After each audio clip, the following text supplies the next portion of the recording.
As we await the national championship game between Ohio State and Notre Dame tonight, I'm going to tell you, the free ride for Notre Dame in college football needs to end right now. Locked on Big Ten starts now.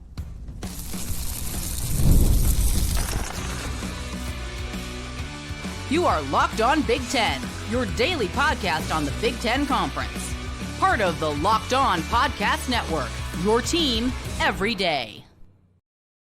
Welcome to Locked On Big Ten. I'm Craig Sheeman, 40 years as a sports talk show host and play-by-play announcer. And I want to thank you for making us your first listen each and every day. We are free and available wherever you get your podcasts and on YouTube, part of the Locked On Podcast Network, your team every day. And hit that subscribe button down below. It's free.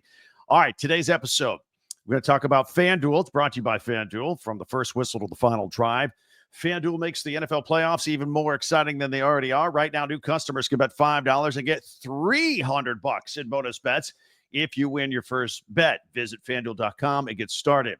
Notre Dame needs to conform to conference football now.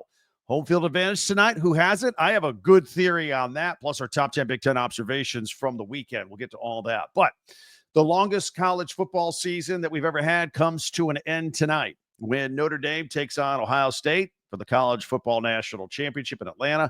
Buckeyes are 8.5-point favorites in this one, and I think that's right. They will win by a couple of scores. But what about Notre Dame's future following this game? There are many people like me that think they need to join a conference like everybody else. There are people like me that think they need to join the Big Ten, and ultimately they will have to. There are a lot of us that are just tired of seeing Notre Dame get a free ride when they don't play by the same rules as everybody else in college football. Also, as predictable as the rising sun on Tuesday, my comment section will be filled with uptight, sanctimonious Notre Dame fans who think that my opinion is stupid. They will say Notre Dame does not need to join a conference. They will tell me that Notre Dame is more special than anybody else. They will tell me I don't understand what Notre Dame is all about. They will tell me that they are above the fray and deserve their own NBC network TV contract.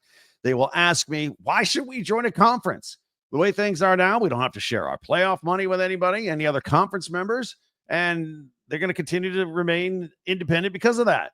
Let's start with that one, for example. Money does control college football. So why, as a collective, do we allow Notre Dame to collect more money while playoff teams, Ohio State, Penn State, Indiana, Oregon, they share their money with everybody in the Big Ten? Why is it every time we come up with rules about who can make the playoffs, for example, we have paths for the Power Four schools, group of 5 teams, and then, oh yeah, rules for Notre Dame? Why are they in their own category? I'm tired of that. Why do we frequently have meetings with conference commissioners who determine the future of college football? And oh, by the way, the Notre Dame athletic director is among the conference commissioners deciding stuff. Why? Why is that? Is their athletic director more important than anybody else's? I've never gotten that. Why do we have teams play a conference schedule, but Notre Dame plays whoever they want? I'm sure Penn State would like to avoid scheduling Ohio State and Michigan once in a while. Schedule some wins in there, like Notre Dame can do. Army, Navy, whatever. Why do we have Power 4 teams risk losses and injuries while we allow independent Notre Dame to avoid conference championships altogether? Why do we do that?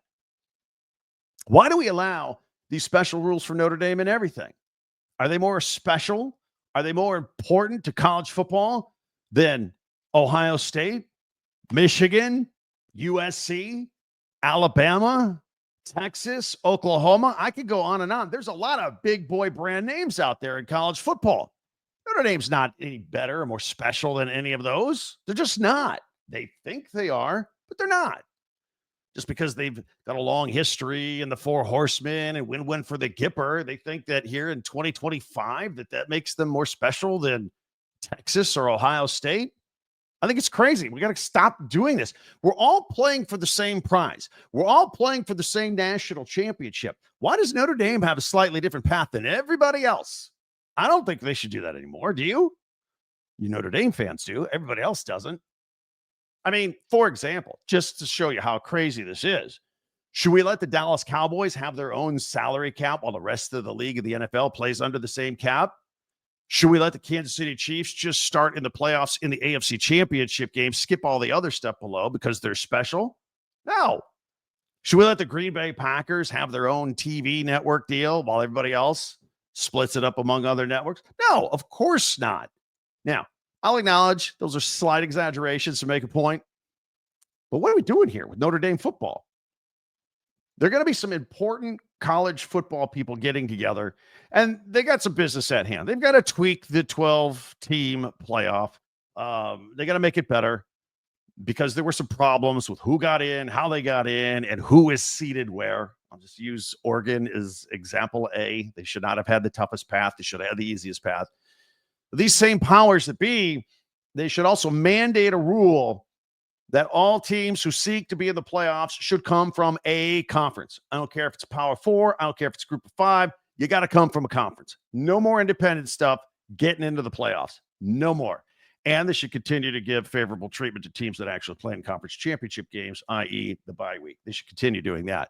Notre Dame, they continue to insist on remaining independent. And they are punished for that. They can't get the bye week at the beginning. And as far as the first round of the playoffs go, as rules currently stand, but they don't seem to care. As recently as this week, current athletic director Pete Bavacqua, he says that he's okay sacrificing a potential bye week for the way the system is right now. Right. It's because it's advantageous to them. It's more lucrative for them right now.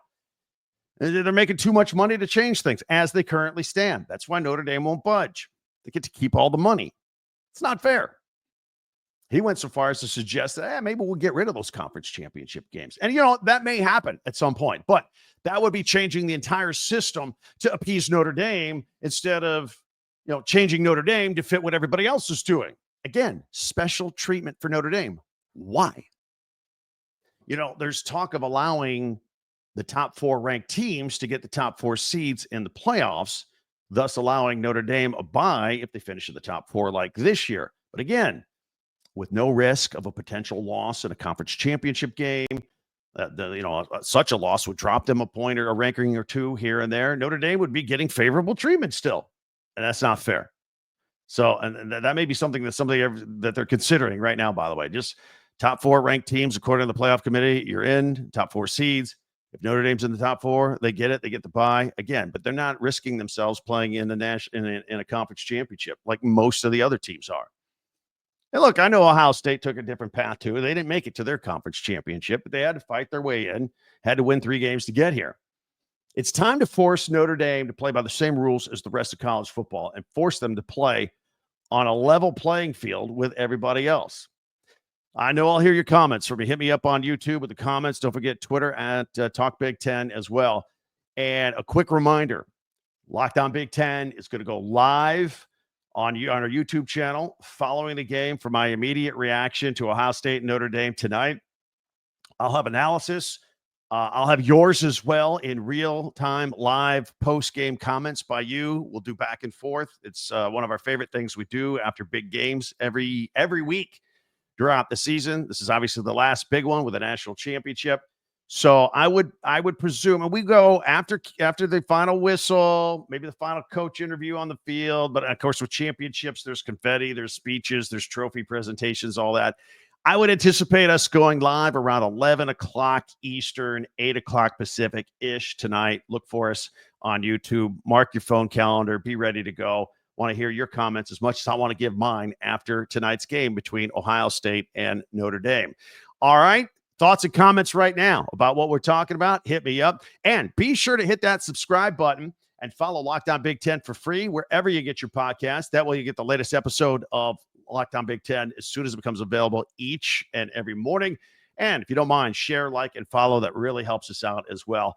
Also, don't forget to check out our website, talkbig10.com, where we put all of our podcasts chronologically, and we group them by your favorite schools as well. And we have links to your favorite team's merchandise, shirts, pennants, t-shirts, hats, all right there under one umbrella, talkbig10.com. That's talkbig10.com. Hopefully you'll be able to check that out as well.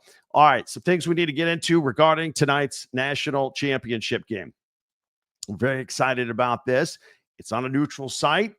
We may actually have a home field advantage for one of the teams. We'll explain that, plus our top 10 Big Ten observations for the weekend. All that coming up right here on Locked On Big Ten. Prize Picks. Total fun right here. All right. And you get real money sports action here with over 10 million members and billions in winnings. Prize Picks has changed the game in daily fantasy sports. Whether it's the playoffs or the regular season, Prize Picks has made it easier than ever to win big while enjoying all this football action. Now that we are into the postseason, it's playoff time. There's no better way to get in the action than with Prize Picks. Here's how it works. You pick 2 or more players, group some stats with that are paired with them. You go, all right, more than or less than those stats. For example, Lamar Jackson, more than 250 yards passing. Josh Allen, more than 2 touchdowns. Put them together and have fun and play. It's a blast. Prize Picks Flex Play is out there as well. You can still double your money even if one of your picks doesn't hit. And with the app, you'll get your winnings fast, sometimes as little as 15 minutes. Ready to run your game this football season? Download the app today and use the code LOCKDOWNCollege to get $50 instantly after you play your first $5 lineup. That's right, $50 just for playing. So don't wait. Take your game to the next level with Prize Picks. Prize Picks, run your game. Thanks for making Locked On Big Ten your first listen each and every day, especially you everydayers out there. Thank you. Meanwhile, be sure to hit that subscribe button down below. Share, follow, and like Locked On Big Ten, your team every day. And check out our website, talkbig10.com.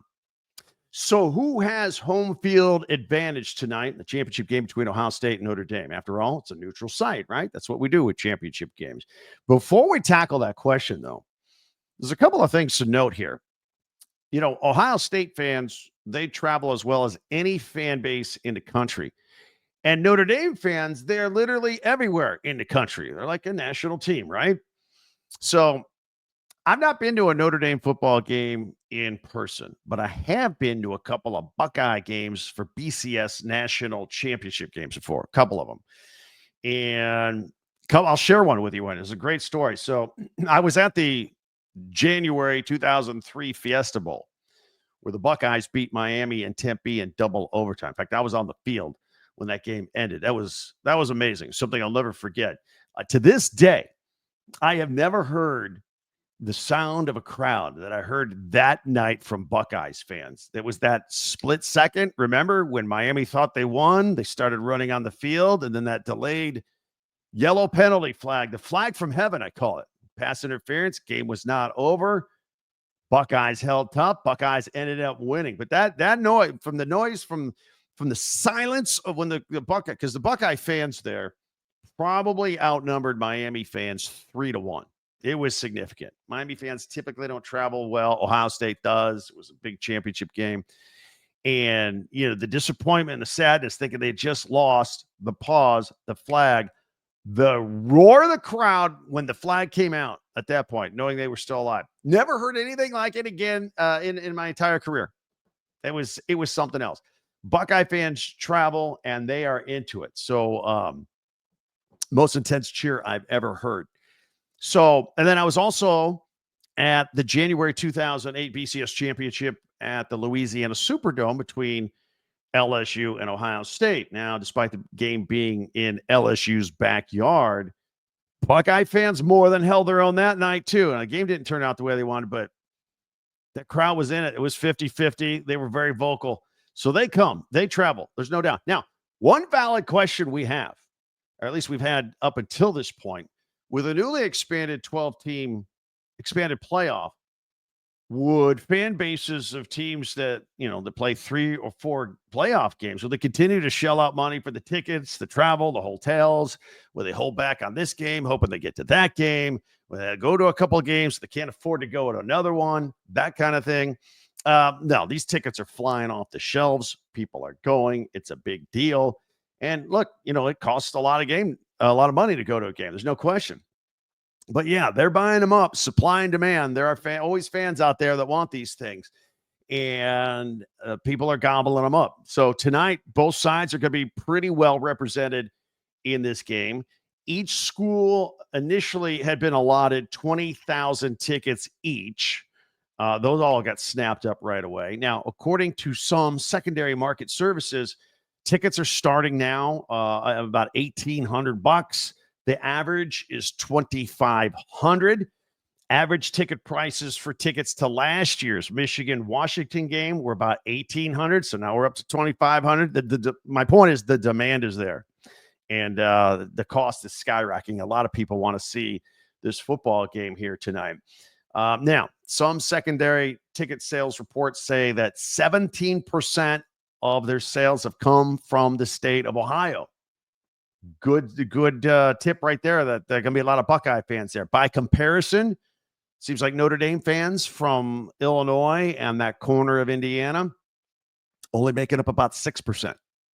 So, again, these secondary market reports, 17% of the extra tickets are going to Ohio State, maybe 6% to Notre Dame fans.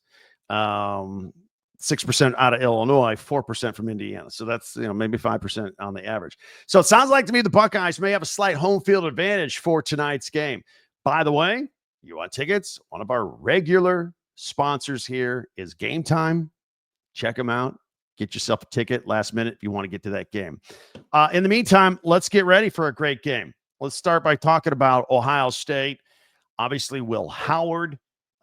Look, he's better than a game manager. He's got a pretty long ball, but he can manage a game. Got all these weapons that Chip Kelly has him firing to, and he makes a lot of good decisions, but he can throw a pretty ball. We've talked about this. If you're new to our podcast, we made a big deal last summer about how Will Howard is about a 58% career passer at Kansas State, but now he's 72% at Ohio State.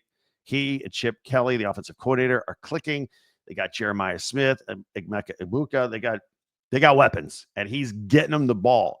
They got a running game, and as good as anybody with a 1-2 punch. Travion Henderson, Quinshon Judkins. So they got a lot of stuff going, and they seem, in my opinion, to have overcome losing 2 starting offensive linemen as the season was going on. Lost the Simmons over in the Oregon game. They lost to McLaughlin, their center, the week of the Indiana game. So they've been able to, ever since the Michigan loss, they've been able to get that all fixed up and dialed in. As far as Notre Dame, we'll get to their injuries in a minute because they have a few that they've had to deal with to get to this point.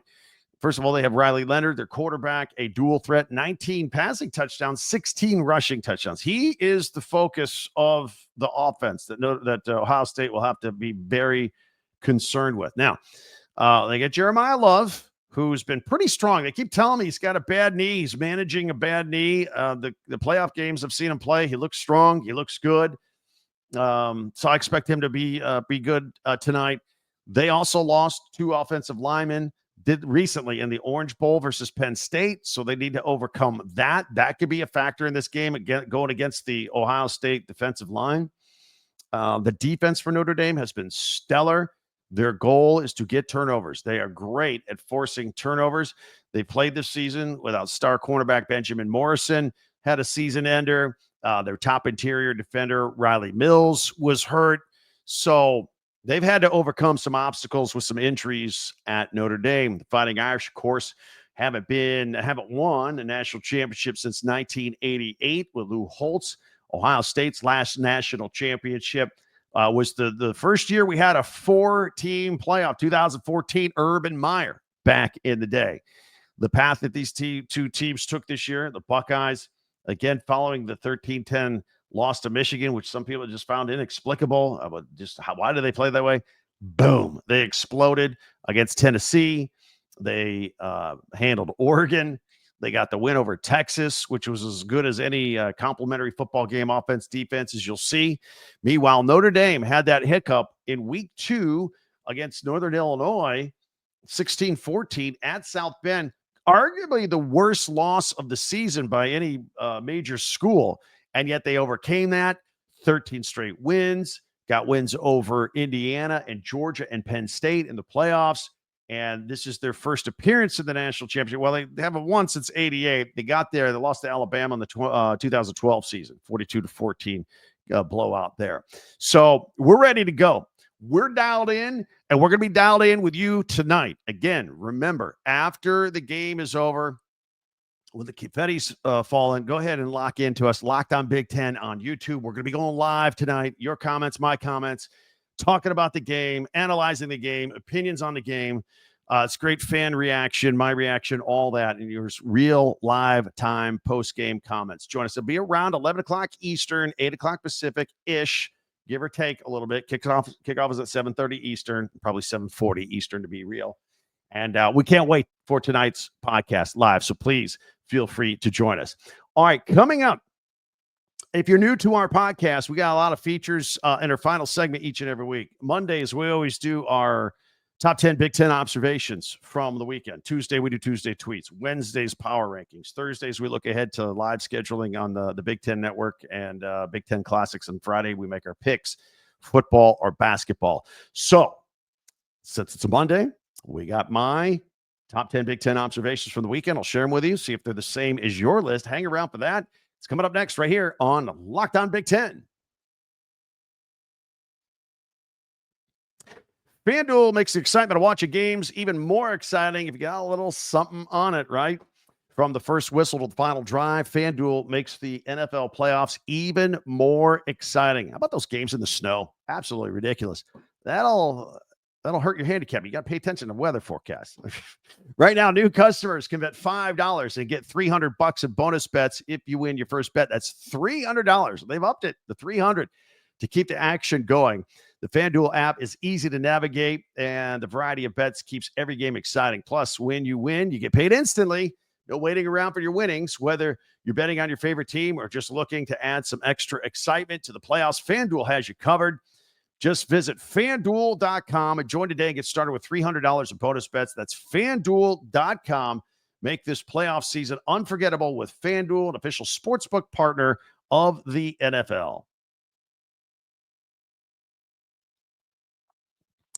All right, it's time now for our top 10 Big Ten observations from the weekend. Football, basketball, we got it all here. I'm going to put it full screen. If you're an audio-only listener, no problem. We'll get all the details for you here so you don't feel left out. And we are going to start it off. A shout-out to the Penn State women's basketball team. They upset number 9 ranked Ohio State 62-59. That is Ohio State's first loss of the season. 17-1 at this point. Also, at number 9, Eric Daly Jr. from UCLA. He had a career high 23 points. They pummeled Iowa 94-70, and they were on a 4-game skid at that point. So much needed by Eric Daly for the Bruins. Also, Indiana's Anthony Leal. The Hoosiers have been struggling. He had a block with 1 second left versus Ohio State to preserve the win for the Hoosiers on the road. They needed that one. And also Luke Good of Indiana hit a three-pointer. Indiana does not shoot three-pointers particularly well, but he nailed a big one with about a minute to go in the 77-76 win for the Hoosiers at Ohio State. So congratulations to them. Meanwhile, let's mention Wisconsin's John Blackwell had 28 points for the Badgers in their win over USC. Again, they needed that to get going a little bit. Also, at number 5, Purdue's Trey Kaufman-Wren, 23 points and 11 rebounds as number 17 Purdue beat 13th ranked Oregon over the weekend. That was pretty impressive. Matt Painter's crew. That's a big win for them. Big quality win. At number 4, Maryland, Jacoby Gillespie, 22 points, had that go-ahead bucket in the final minute this weekend in the Terps game. And number 3, want to mention Michigan's Vladislav Golden, 31 points in the overtime win over Northwestern on Sunday. So good job by him. And then at number 2, Michigan State, red hot, Tom Izzo. They beat a good Illinois team, 80-78 on Sunday. That is 11 straight wins for Sparty. The last time they had an 11-game winning streak was in 2019. They went to the Final Four that year. So maybe, just maybe something is brewing. And at number 1 on our top 10 Big Ten observations from the weekend, we don't normally do this, but we're going to cross over a little NFL because Penn State alum running back Saquon Barkley was insane in the snow for the Eagles over the Rams in the playoffs to advance to the NFC Championship game. He had 205 yards and 2 touchdowns versus the Rams. Earlier versus the Rams, he had a 200-yard, 2-touchdown game. So all 4 touchdowns against the Rams by Saquon Barkley this year, all over 60 or more yards. Just the home run runs. Boom. So former Penn State Nittany Lion running back Saquon Barkley, congratulations. You made the top of our top 10 Big Ten observations of the weekend. How do we do? Do we get them right? Do we miss anything? Anything spectacular happen over the weekend that we may have missed? Let me know. Always love to hear from you. The comments on YouTube are always good. So thanks for that. There are many ways for you to interact with Locked On Big Ten. First of all, Twitter or X at Talk Big Ten. Hit us up there. We'll have Tuesday tweets later. And of course, our website, talkbig10.com, where all of our podcasts go chronologically by school. We group them there too. And also you can get your merchandise, Big Ten shirts, t-shirts, hats, and all that for your favorite school. Go ahead and get fanned up for the rest of the year. That's a Talk Big Ten. That's the number 10, talkbig10.com. Before you go, if you could do us a favor, please hit the subscribe button. If nothing else, that's free. It's always free. We won't come back later wanting anything from you. No information needed. Just subscribe, and then you and I are on the same page every day for all things Big Ten. And you can follow this podcast right now on your favorite podcast app, and you get the latest episode of Locked On Big Ten as soon as it becomes available each and every morning. One more reminder, don't forget to join us right after the national championship between Ohio State and Notre Dame. We'll go on live, and that'll be Monday night going into Tuesday morning for the next episode here of Locked On Big Ten. Thanks for joining us. I'm Craig Sheeman. We'll talk to you tonight after the Natty.